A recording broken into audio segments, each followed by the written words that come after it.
Je suis Claire Brigue, je suis adjointe à la culture à la ville de Pont-du-Château et je suis également conseillère métropolitaine à Clermont-Auvergne Métropole.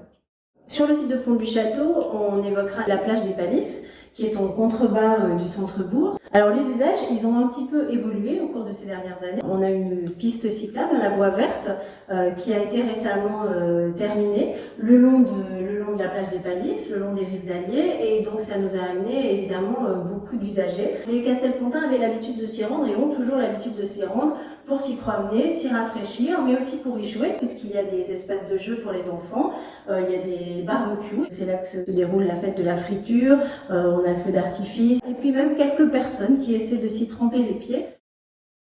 C'est un lieu privilégié et remarquable qui devra veiller à rester privilégié et remarquable, c'est-à-dire qu'il faudra qu'on soit capable de gérer une fréquentation accrue de ce lieu. Donc la problématique, je dirais, la plus urgente, c'est celle-là. L'autre problématique, c'est d'arriver à en faire un lieu qui ne soit pas uniquement un lieu pour les Castelpontins, mais qui puisse représenter un lieu de promenade, de découverte touristique, de la richesse de l'environnement. Voilà, l'idée c'est aussi sans doute de permettre de faire découvrir à tout un territoire toutes les richesses de ce côté-ci de Clermont-Ferrand, qui peut-être à une certaine période a été un petit peu oublié.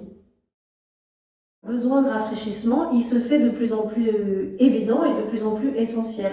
Donc je crois que nous gagnerions très clairement à aménager des zones de rafraîchissement qui soient susceptibles d'accueillir un public et une fréquentation qui dépasse les seuls habitants des communes. Alors la démarche Eau Vive, elle me semble particulièrement intéressante parce qu'elle s'inscrit dans un projet concret. Ce concours-là leur permet d'expérimenter leurs idées, ça me semble tout à fait important. Et je crois que ce sont des intérêts partagés finalement, c'est-à-dire que les étudiants ont un intérêt sans doute à participer au concours et les communes ont aussi un intérêt à participer au concours parce que justement elles vont pouvoir être le récipiendaire de toute cette énergie et de cette effervescence de la jeunesse. Le prototypage, on a déjà évoqué l'idée que ce serait un prototypage non pérenne, hein, c'est-à-dire qui serait destiné à être installé sur une courte période, de préférence une période estivale. Je crois néanmoins que s'il est possible de réfléchir sur une pérennisation, ça sera évidemment une réflexion pertinente.